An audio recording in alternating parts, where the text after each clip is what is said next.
كلها اول ما بنبدا الدوره بنبدا ان احنا نعلمك صيانه المكنه، ازاي تلضميها. وانت خدت الفيديوهين اللي فاتوا ان انت ازاي تلضمي الابره، وازاي لو انت لسه مبتدئه تعملي ايه. عندي بقى اهم حاجه في المكنه، مش ان انا ايه يلا هي شغاله يلا اديها بقى ايه سنه 6 شهور 3 شهور شهر اشتغل عليها من غير ما انضفها، من غير ما اصينها، من غير ما ازيتها، والكلام ده كله بيأثر عليها. كل حاجه ولها عمر افتراضي، بالذات لو انت ما صينتهاش.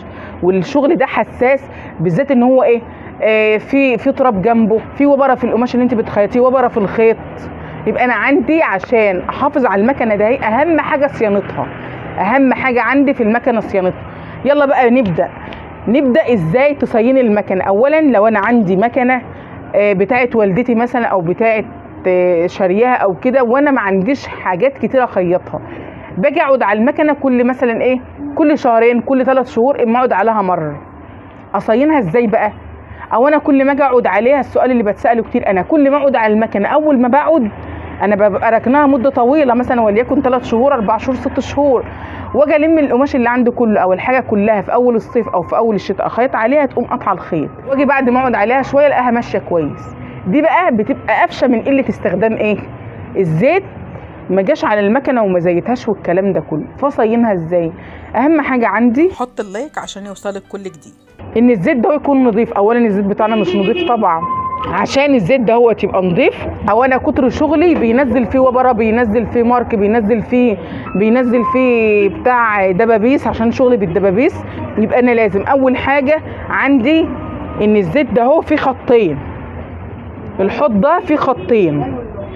اولا الزيت ما يجيش فوق الخط ده اهو، وما يجيش تحت الخط ده اهو. المفروض دي يتحط لها شويه زيت كمان عشان تبقى ايه مقربه للخط. عندي في حاجه اسمها طبه، الطبه اللي هي ده ايه دي بتتفك من هنا وتقومي حاطه بوز الازازه تحت هنا، لها مجال اهو تحت هنا، وابقى اصورهولك برده. ده بتحط فيه بوز الازازه ويقوم ايه منزل الزيت ده كله، مصفي الزيت ده كله. لو انت عايزه تنقلي المكنه دي من مكان لمكان او عايزه تنضفيها، الزيت ده بقى مش هرميه. وليه عامل لي الطبه دي فوق وما عملهاش تحت؟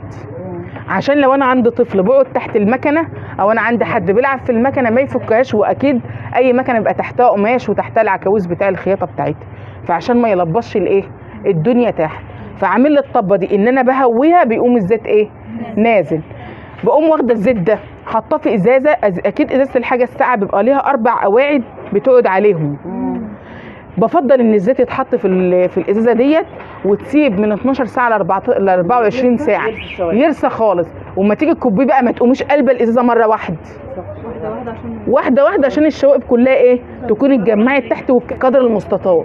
اكب بالراحه، واخر شويه اخر نص كوبايه مثلا تحت، او اخر القعده من تحت. طبعا ما بتصبوش عشان الشوائب ايه تكون كلها الخيوط كلها وكل حاجه لسه تحت. واقوم مزوده الزيت. امتى بقى اغير الزيت دوت؟ يعني انت معنى كده يا مس هند ان انت كل الزيت دوت بترجعيه تاني؟ برجعه تاني، لان انت عارفه ان الزيت بقى بمبلغ وقدره، انا ما برميهوش. وانا دلوقتي كل 6 شهور عايزه اجيب مثلا ب 150 جنيه زيت للمكنه؟ لا طبعا. فانا احاول على قد ما اقدر ان انا ارجع الزيت تاني واقوم مزوداه. امتى بقى الزيت ده ما عادش يرجع في المكنه تاني؟ امتى بقى؟ لما احط صبعي كده والاقيه بقى لزج. عارفه ميه الترمس كده لما بتبقى لزجه؟ اول ما الاقيها بدا ان هو يبقى لازج كده، ما عادش ينفع ان هو ايه يتحط في المكنه تاني، لازم ارميه. ولو حطيتيه ممكن يبوظ المكنه ويقفش، لان الزيت تقل، الزيت ده خفيف جدا. مفيش واحده تقول لك لا ده نقص. قلت بدل ما اروح اجيب لي وده كلام سمعته اقسم بالله، قالت لي بدل ما اروح اجيب زيت قمت حاطه زيت اكل. اولا زيت الاكل تقيل فقفش المكنه ما بقتش بتتحرك. عشان اصلح حاجه زي ديت قامت حاطه المكنه كلها صفيحه جاز. قصدي كده صفيحه الجاز بمبلغ وقدره، بس بوظت مكنه. ونفس الكلام برضو واحده جات لنا من محل الدمنه برضو قالت نفس المشكله. قالت ايه انا ما عنديش قطره فيها زيت، فكسلت تروح تجيب ب 20 جنيه زيت، فقامت نقطه لي في المكنه السمراء زيت من فوق زيت اكل، فالزيت تقيل قام قافش المكنه. زيت المكنه حاجه وزيت الاكل حاجه. زيت الاكل تقيل لو انت ركبتيه هنا اهوت وجيت بعد 3 ايام هتلاقيه كله معبي تراب. ده لو اتكب هنا مش هيجمع تراب لان خفيف وما فيش فيه نسبه لزوجه. اما بتاع الاكل فيه نسبه لزوجه خفيفه شويه. الصوت يا سعاد ما تجيش في الاخر وتسلي انا يا سعاد. حضر لك الخير. شكلك كده ما فطرتيه. طب مش كنت تقولي لنا نيجي؟ ماشي يلا، اهو البيت قريب اهو اللي يرجع. والله ابدا. الله يخليك.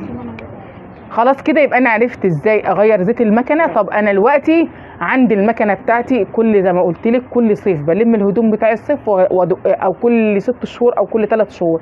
اعمل ايه عشان المكنه دهيت ما تبصش مني او ان انا اجي اخيط تاني الاقيها قفشه؟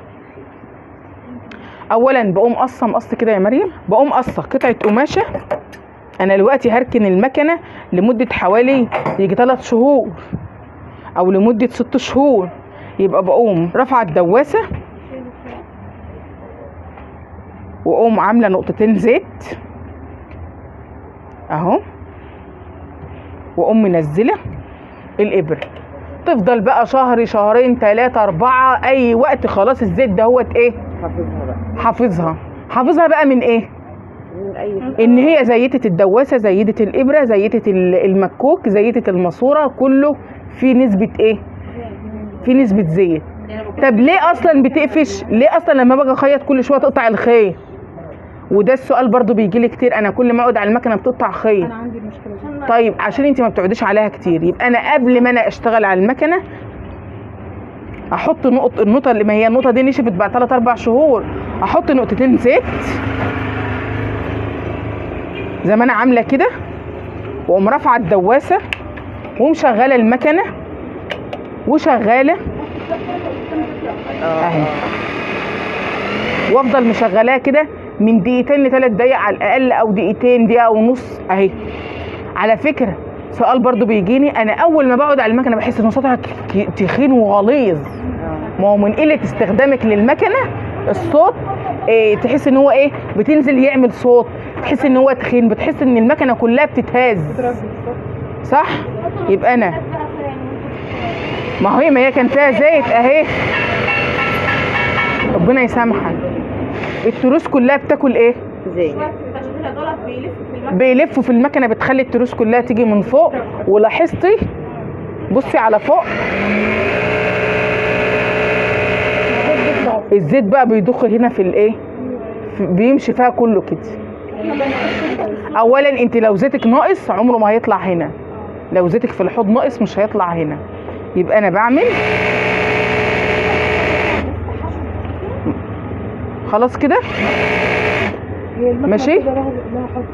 لا حوض الزيت لا مش في السمر على ما اظن، يعني ما اعرفش بس هم بيقولوا لا. يبقى انا عندي برضو لو انا قعدت بعد المكنه بعد 6 شهور من عادي او 4 شهور او بقالي فتره بس مش عارفه من امتى، بقوم انا فاتحه دهوت. برضو اهم حاجه ان انا اتعلم ان انا اصين المكنه اهي، بفتح الحاجات دي كلها معلش. الصيانة الدورية مفيدة جدا للمكنة وليكي برضو، ليكي عشان ما تزقيش منها بسرعة، وليها عشان ما تقطعش خيط. ومعايا ما عنديش ديت بجيب قطاره من بتاعه العين وبقوم شطفاها كويس واقوم منشفاها واقوم حاطه فيها زيت. ينفع سرنج. بصي ما تجيش تقفي قصاد حاجه، كله بينزل زيت اهو. واشتغل برضو نفس الطريقه، صوتها ايه ده ما قطعتش الخيط. مش كل ما واحده اقول لها عندك عيب في المكنه تقول لك لا ده انا رحت للراجل وقال لي الخيط بتاعك قديم، وبيحصل كتير. لا غيري بكره الخيط، اصل الخيط هو اللي بيقطع. لا مش كل حاجه تجيب المشكله في الخيط. انت بقالك فتره ما صينتيش المكنه، كلام كتير. يبقى احنا نرجع ايه. طيب سؤال حلو، انا دلوقتي بخيط على المكنه تقريبا كل يوم، يعني مش محتاجه الصيانه دي، لا انا محتاجاها من كل 3 شهور ان انا اعمل دي عمره للمكنه. وانا واحده من الناس ما بعملهاش العمره دي صراحه، ابقى كدابه يعني. ده مخلع على الاخر والله العظيم يا سعاد. لو هتركنيها. طيب انا دلوقتي عايزه، لا بالذات السمره كمان لان ما فيش فيها حوض زيت. انت بتقولي ما بتلمش تراب ولا عفن؟ لا ما بتلمش تراب. الزيت ده ما يلمش يعني بس ما يلمش حوالين الابره والحاجات دي. لا هو انت طبعا انت لما بتيجي تخلصي من المكنه لازم تغطيها. ما تجيش مثلا تقولي لي لا انت قلتي لي ما بيلمش تراب، فالمكنه كلها تراب وهو لا، ابقى كدابه عليكي. لا طبعا، هو ملمش تراب لسبب ان هو نفسه مش، ما فيش فيه الزوجه زي زيت الاكل. زيت الاكل حتى لو ما جبتيش جنبه تراب، انت لو جيتي تمسحي صعب لو بعد اسبوع، صح؟ دوت لو جيتي شويه ميه ومسحتيهم او مسحتيه على الناشف خلاص، او هو حيتن ما نشف خلاص ما عادش بيبقع، ما بيبقعش. انت فاهمه قصدي؟ مش معنى ان انا اقول لك ما بلمش تراب تبقى المكنه كلها تراب انت سايباه وهو ده ما عليهوش. لا، ازاي؟ هو ساحر؟ خلاص كده لازم اصلا لما تيجي تركني المكنه تغطيها، لازم تغطيها من كل حاجه. طب انا دلوقتي ايه؟ لا، وانت كمان حتى لو اطفالك كبيره او فاهمه ما بيقعدوش عليها لازم تغطيها، مش عشان اطفال تغطيها. طيب انا دلوقتي عامل اساسا من اللي بيقطع الخيط ده بلقط صدى بسرعه، ده هو بلقط صدى بسرعه. احافظ عليه ازاي؟ انا عايزه اعينه بس مش عايزه اعينه في المكنه. وبكده يبقى وصلنا لنهايه الفيديو. يا رب يكون الفيديو عجبكم، ولو عجبك الفيديو متنسوش تحط لايك وتشترك في القناه وتفعل زر الجرس. الفيديوهات دي من الفيديوهات المهمه جدا، اهم حاجه للمكنه صيانتها عشان تديكي افضل جوده. واشوفكم في فيديو جديد، والسلام.